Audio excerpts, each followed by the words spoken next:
Dr. Reggie Melrose. How are you doing today? I've been better, but I'm here and I'm with you and I'm present and we can do this. Okay, wow. Then I thank you very much for making this a priority. As you know, this is a new series we're doing, the Fresh Start podcast in conjunction with the Fresh Start Retreat Center. And we've had other members of the staff and the advisory board who have been on with me. And now it is my pleasure and my honor to be speaking to you. So at Fresh Start, as I understand, the staff there is being trained by you in your model for dealing with trauma. And I would like you to maybe talk a little bit about what that is, what your model is, how you understand trauma, and like in a little nutshell, just introduce us to your unique way of looking at things. I, through a process of discovery, experientially in my own life and in my professional life, discovered a somatic approach to healing the effects of trauma that answered all of the questions that continued to prod at me. There was a ceiling that I hit in my own healing process through 14 years of talk therapy, where I just still wasn't feeling better. And parallel to that, I was working in schools with students who had experienced a tremendous amount of stress and trauma, and they were not getting well either. With all of my good intentions and my loving heart and my presence and all of my training at McGill, I was not able to break through that ceiling. In fact, I wasn't even able to really pierce the guard that's up for whom I call trauma babies, for people who have experienced trauma, their defenses that are so necessary to their survival on the planet. And I realized through the study of somatic work that it was really important not to take those defenses away and not to judge them at all, but to understand them within the context of trauma and how it changes the brain body. So once these answers started coming to me, I started to make a lot of difference in my own healing and in the healing of others. And so I developed an adaptation of Peter Levine's somatic experiencing that I call self-regulation training. And this is what I train practitioners to be able to provide to people who continue to suffer in spite of years, in many instances, decades of all kinds of other approaches that can be very helpful with other things, but do not break the ceiling on the healing of trauma.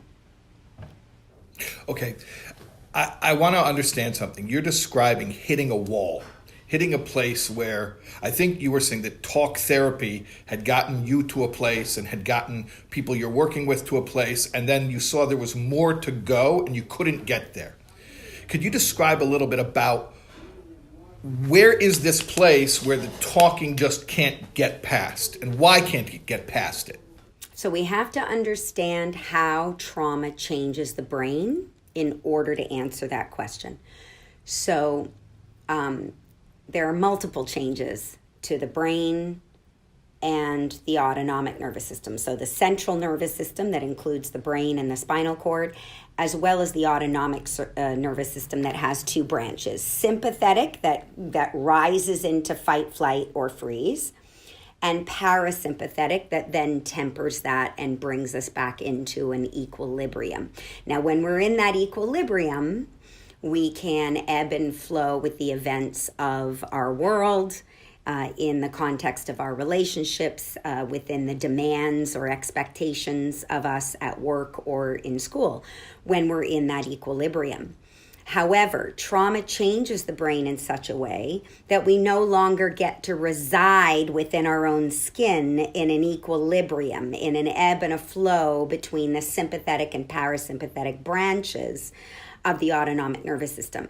So effectively, what this means is that we're in a pretty constant state of dysregulation in either extreme of hypervigilance, which can look like hyperactivity, it can look like mania, it can look like, and certainly is oftentimes aggressive, paranoid, delusional, though, that comes from a high degree of activation in the nervous system that trauma causes, traumatization. Not all trauma leads to traumatization. Some people manage through trauma and do okay. But when it leads to traumatization, the proof is in the dysregulation of the nervous system between these high states of arousal and these very low states of arousal, or seeming low states of arousal. So when we're in high states of arousal long enough, the parasympathetic branch of the nervous system takes over, and it drives that into a false a sense of calm. So if you can imagine a duck on the water and what a duck looks like floating on the water, and then imagine what it's needing to do underneath the water to stay afloat. That is the seeming hypo-arousal state. So when it's extreme in the opposite direction of this, that we can really feel and see, and instead is driven through a natural process of the parasympathetic kicking in, driving this hypo-arousal, it looks like the person is calm and maybe even okay.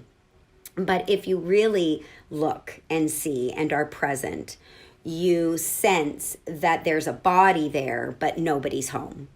And so these dysregulated states are what take over and become an habitual pattern within the nervous system when we've been traumatized.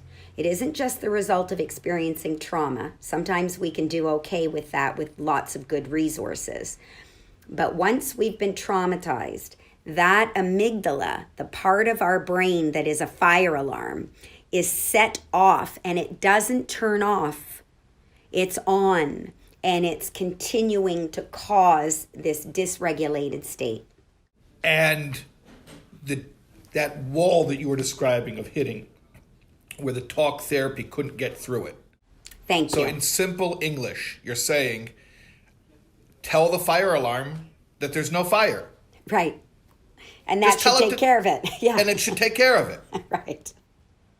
Yeah. So, and it's beautiful. We have such good intentions, and we have so much love, and we've had excellent training, and CBT is evidence-based, and DBT is on the rise, and EFT is wonderful. Like everybody's, there's all these wonderful approaches, and that's great. It's terrific. Even EMDR, and yet there are things about these approaches that aren't careful enough, that aren't resonant enough, that aren't able enough to take into consideration the vulnerability and fragility of that kindling effect of the amygdala and what it requires in order for us to get anywhere. So it has to be through sensation, because the amygdala is located in the sensing feeling part of the brain. It's in the limbic brain, which is the seat of our emotions, but very, very closely connected to the reptilian brain that only speaks the language of sensations. And so until we learn to speak that language, to speak soothingly to the amygdala, we're really not going to get anywhere. And that involves a multitude of somatic tools, activities, and resources. for the kindling effect of that amygdala to shift enough that we are out, we slowly titrate out of those extreme patterns into the equilibrium that is still an ebb and a flow. We're not going to be a flat line while we're on Earth. But the ebb and flow is within a zone of optimum arousal, or what Pat Ogden calls the window of tolerance, right? Our nervous system needs to be within that window of tolerance, ebbing and flowing with the stress and challenges of daily life. So there's a few things here I want to unpack. The traumatization causes what you call the hyper arousal or hypo arousal, either too high or too low. Okay. And then you, quote unquote, normal functioning is somewhere in the middle, where we have highs and lows, but not extremely high and not extremely low. Okay.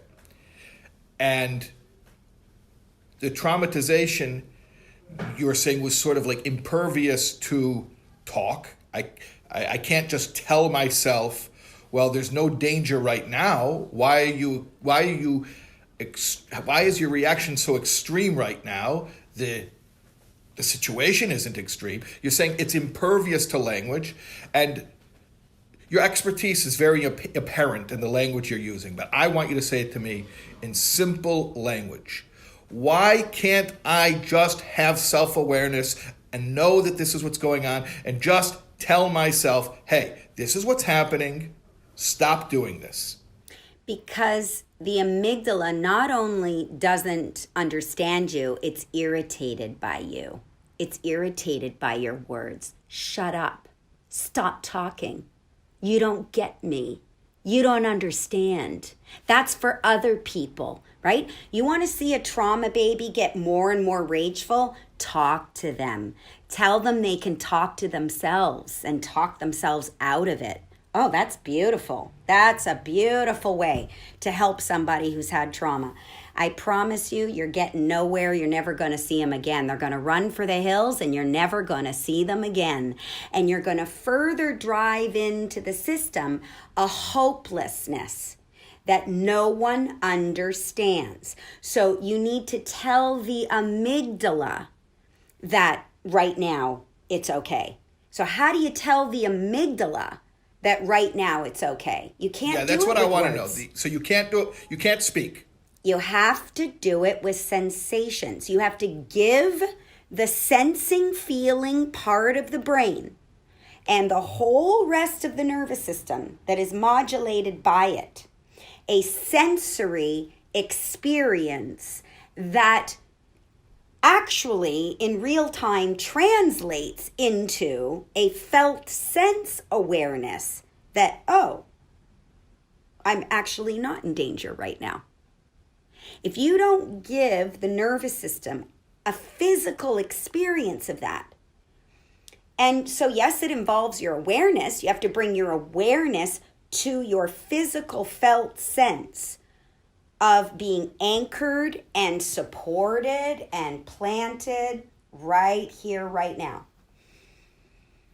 Right? And so it's not about deep breathing or counting to 10 or doing relaxation exercises or meditating.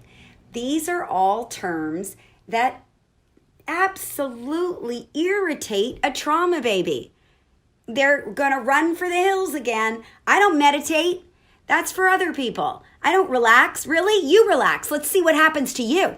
You know, I mean, one of the first things that we can do, they come through the door, we say, sit down, close your eyes. Close your eyes. I'm going to take you on a journey. Really? I don't think so. Close your eyes.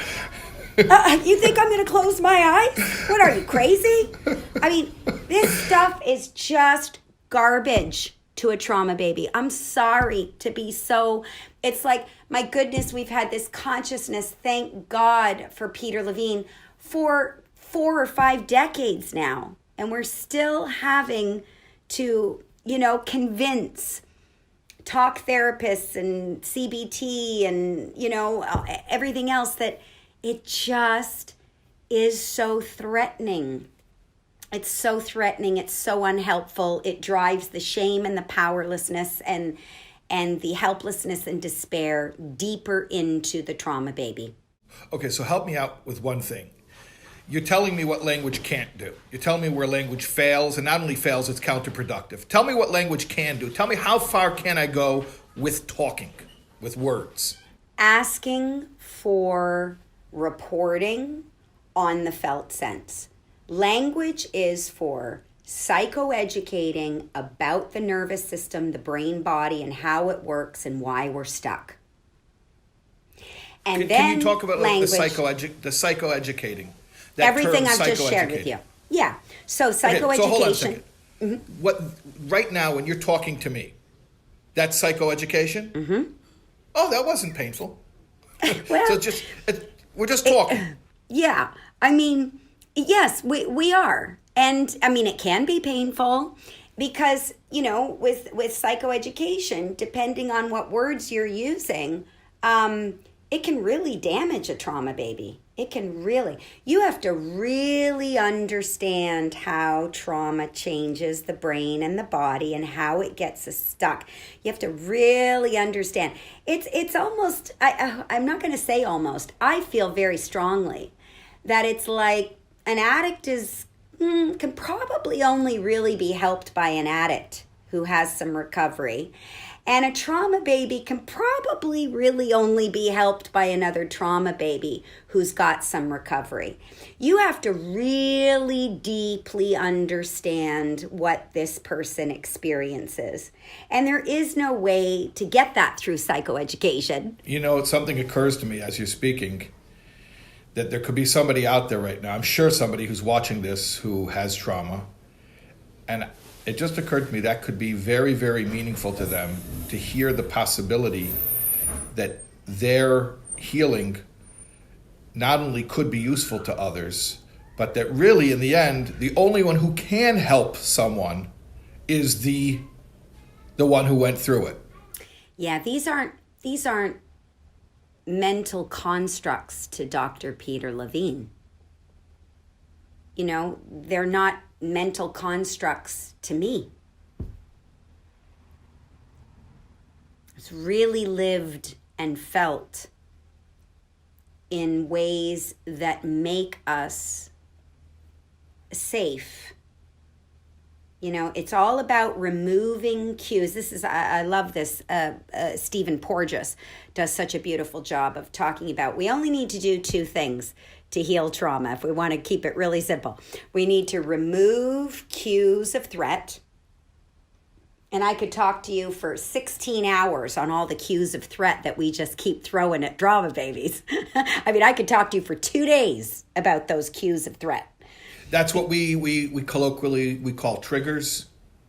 No, I think really they're very specifically being called cues of threat because they're cues of threat. I think we could find a distinction between what people can readily observe as their triggers and then all those other subtle ways, sensory things going on unintentionally that are cues of threat. And besides removing cues of threat, the second thing we need to do is provide cues of safety. And this comes from a nervous system that has been through it and that is very present, really meeting the person where they're at and providing immediately tools of relief, not taking a history. Don't take my history. Don't take notes in front of me. I mean, honestly, I'm sorry this is where I'm at today. As I said, I've been better. So I'm just chomping on the bit here today. No, I think people are going to appreciate your forthrightness, that you're just saying it as you really see it. It's refreshing. It is refreshing. And you know what? At the end of the day, this isn't a joke. This is life or death. So we don't have time to joke around. Thank you. I really appreciate you saying that because that's exactly where I'm coming from today. It is life or death.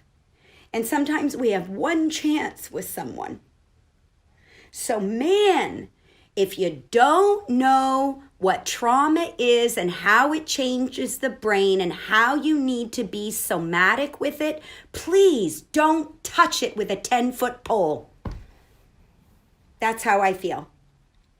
When you're saying somatic, okay, I'm understanding on a very simple level what it's not and a little bit what it is. You said it's not psychoeducational. It's not words. It's not more words. So that's what it's not. And I understand very, very vaguely it means not the mind, but rather the body. Or you said sensorial, which I know what my five senses are. They taught me in nursery school, right? Seeing and hearing and tasting and smelling. Feeling. And touch. Yeah, touch. Yeah. But I'm just trying to imagine what that even means in a therapeutic context. Yeah.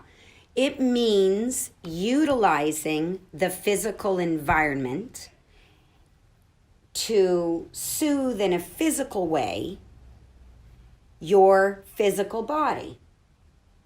The amygdala needs to feel that there is some grounding or anchoring to something that's stable or secure or supportive. What we don't need to do is create a sense of I'm not where I'm supposed to be. I'm not doing what's good for me to do. People have told me to relax and take deep breaths. When I take deep breaths, I feel like I'm going to have a panic attack, So I don't have access to these things, right? So we have to be very mindful of which tools we are using, and they are sensory, and they are for grounding and anchoring and physical support and regulation through breath, and vibrating open the vagus nerve that connects the first brain with the second brain. That has to be open and clear for us to have any sense of emotional regulation coming back into the equilibrium. So everything is about opening a constricted vagus nerve, connecting a clear communication between the first brain and the second brain, and allowing the amygdala to have a physical sense that I am actually in this present moment where the tree is beautiful out there and the breeze is blowing and I am breathing in through my nose and I can feel my bottom planted in this couch. And if my back or my head is a little sore or tired, I can take in a little more physical support and train my brain to notice that I'm getting physical support right here, right now. Otherwise, we're ping-ponging between the horrible things that have happened and the horrible things that are going to happen. Thought. A thought about the past that's been horrible. A thought about the future that's, of course, going to be horrible. And that's where we live, back and forth between those thoughts, past and future. We've got to get people physically anchored into the present moment in a way that feels comfortable. Not in a way that has them notice yet again that they're in a hyper-aroused state. So we need all those tools. We need to guide them to use all the sensory tools so that when we do have them notice what's happening inside, they're able to notice that it's a little bit relieved. It's a little bit slowed down. It's a little bit more comfortable, or right? So this is the challenge. Based on what you're describing, am I to understand that traumatization is chiefly in the body? Is it in the mind? Is it in the body? What is it, when it does its damage, where does that damage occur? It occurs in the limbic brain, close to the brain stem with that amygdala. Traumatization is the kindling effect of the amygdala. So the fire alarm, the amygdala, that perceives threat, doesn't have to be real, but if it perceives threat, and it will do this in milliseconds, if it perceives threat then it sends off its message of alarm, flooding the brainstem and really the rest of the body, but most importantly, it goes to the brainstem, all the glucocorticoids, our stress hormones, to mobilize the body into a fight or flight response. Now, sometimes the amygdala sends its message, and the computation that happens within milliseconds is to freeze, is to become completely immobile in order to survive the perceived threat. Or it could go into sort of one of those in-between places where I'm pretty shut down. I'm kind of floating out of my body, but I can still sort of move a little and talk a little.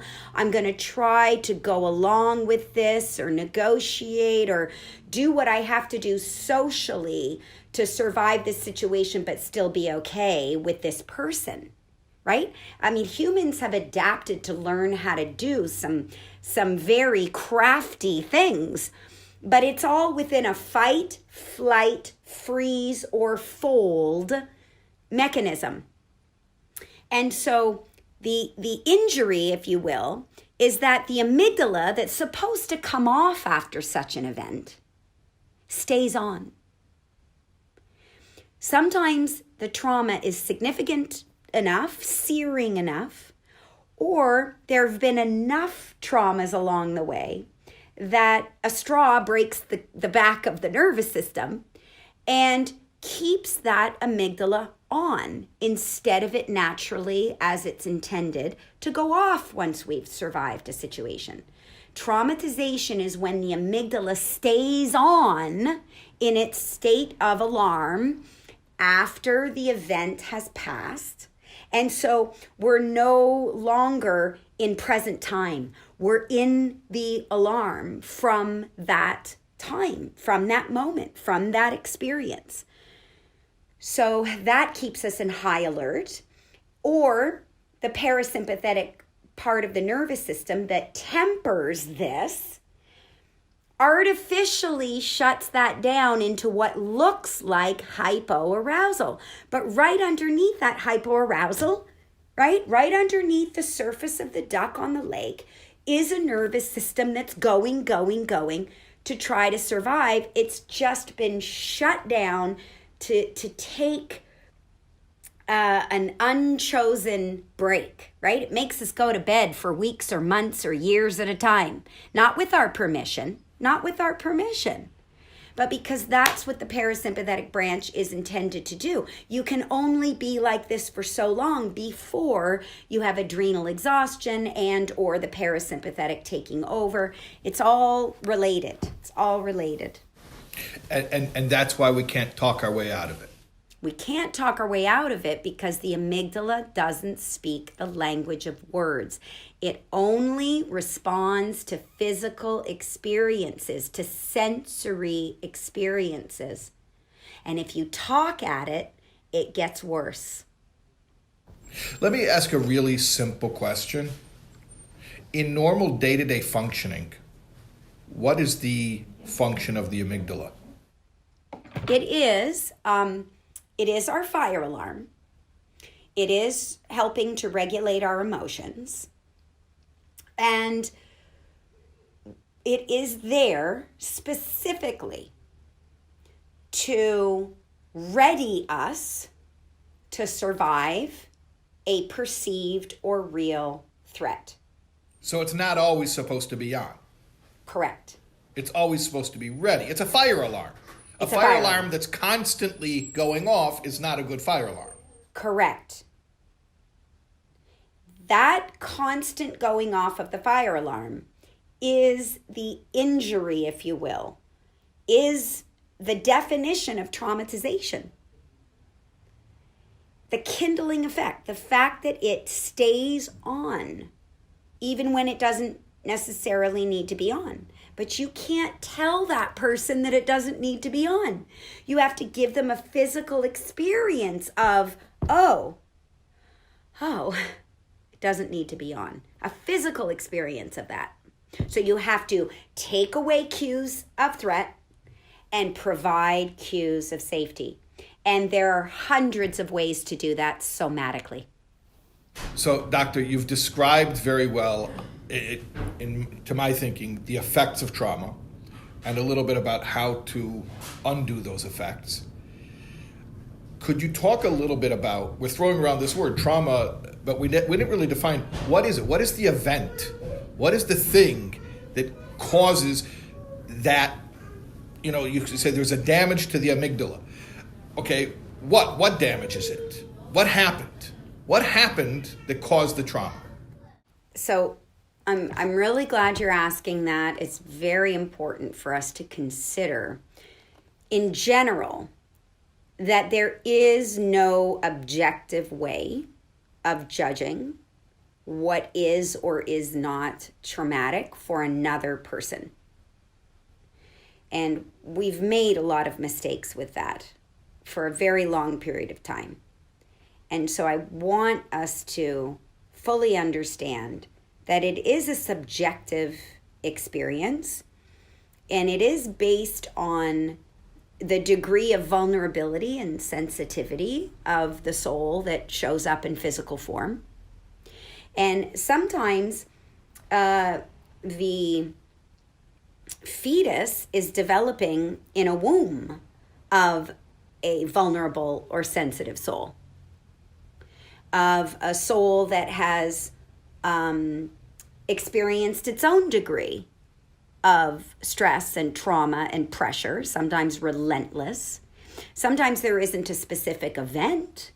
Sometimes there's lots of stress and pressure. You're here to fulfill something, and you'll do it the way I see fit. And some souls come here, with a whole other idea of what's going to happen. And so there can be a struggle for many souls that get born into something that, soon enough they're looking around going, huh? It can be really painful.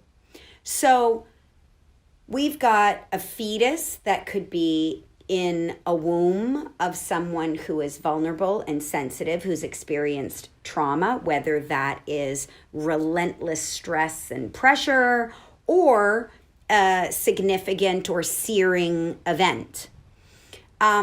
Once that baby has its delivery experience, so what is the delivery like?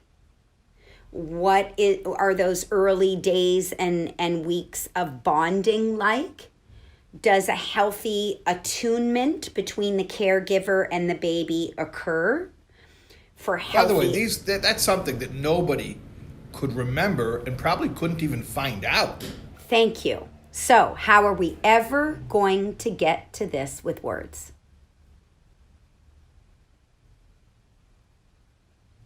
It's never going to happen. That makes it very clear. That's very helpful.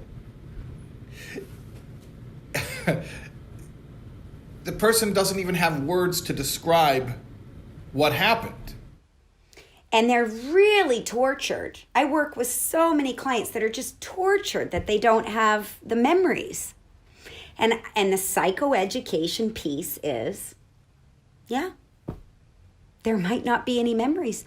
I have to really help people to tolerate that this neocortex is just not really going to be able to figure it all out with all the details that it's looking for. A lot of what happens, and then throw in the study of epigenetics. Throw in the study of the transgenerational transmission of trauma. That sometimes we're living the nervous system of the traumas that occurred in our ancestors. And how are we ever going to get to a nice psychoanalytical or psychotherapeutic or cognitive behavioral understanding of trauma and how to heal it? It's not going to happen. We've got to work with the nervous system. And that is what we do through somatic approaches. That's the way you make it. You make it very, very clear. It's very clear the difference, and the limitations of speech and language. Yes.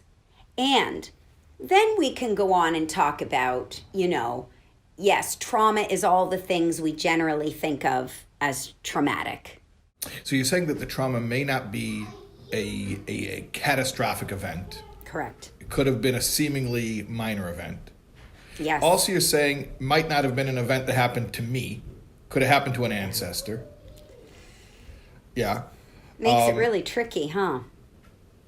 Right. So it kind of sounds like you're saying it's not that important to figure out what the trauma was. Correct.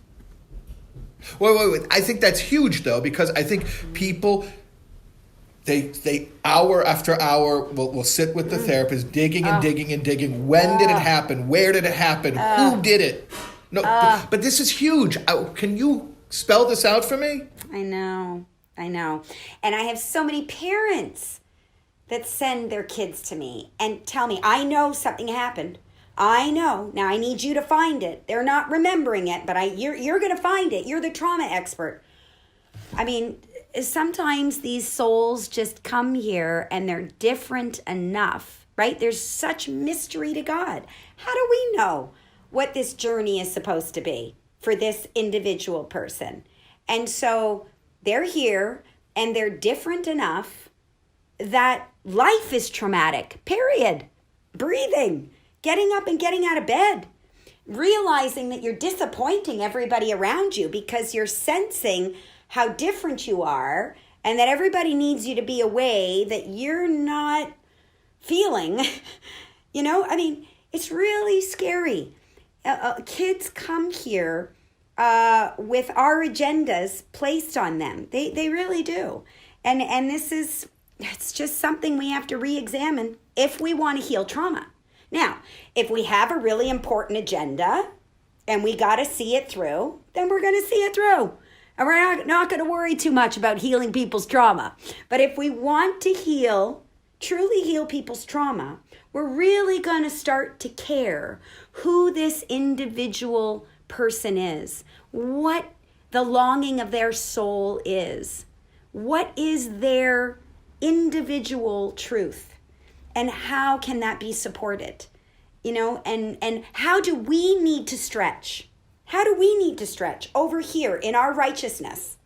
How do we need to stretch to more love, more acceptance, more love and acceptance for just how things are, because it's stretching all of us. It's calling all of us to become more loving and compassionate by seeking an understanding of this individual human being. So it's very tricky. I'm very glad to hear you refer to sensitive souls who are traumatized by totally normal things. And I have long sensed that there are just some people who are, I could describe it in spiritual terms. Perhaps you could describe it in more, physiological terms, but they're just almost too sensitive for this world. And those are like the deep, sensitive, artistic, creative people, such gifted people, but they're constantly getting hurt. Yes, it's real. They recognize, very early on, they recognize how harsh the world is and that there is an agenda. And it's painful. It's really, really painful for some people. And I want us all to become more sensitive to that. This is why they show up. Right? The identified patient, I'm always fascinated by who the family is identifying as the one with the problem. Wow. It's the canary. I'm so grateful to that person. They're the healthiest person in the system. I mean, this is the paradigm shift This is the paradigm shift that needs to happen.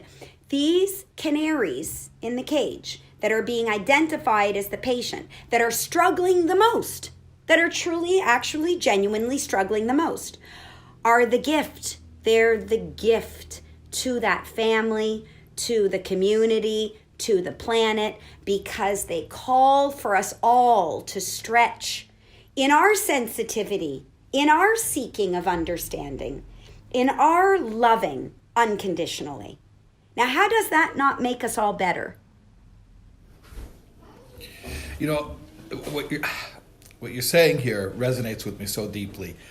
You know, the canary metaphor, you know, canary in the coal mine, the one who's sensitive to the same things that kill everyone, they just feel it first, right?